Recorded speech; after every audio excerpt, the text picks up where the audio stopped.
Welcome to Dr. Dome and Dr. Alyssa's office. I'm Dr. Dome.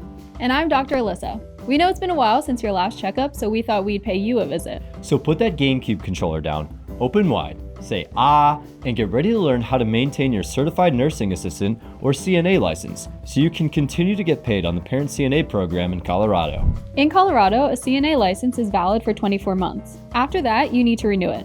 The renewal process is overseen by the Department of Regulatory Agencies, or DORA.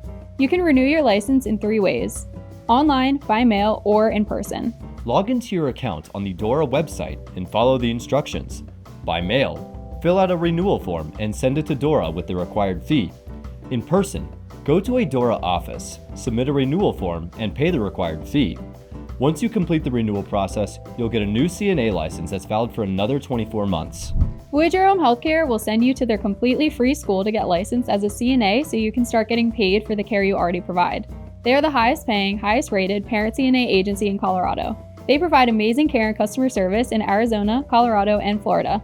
Reach out to Voyager Home Healthcare for more information at 719-400-2222. And remember to brush your teeth.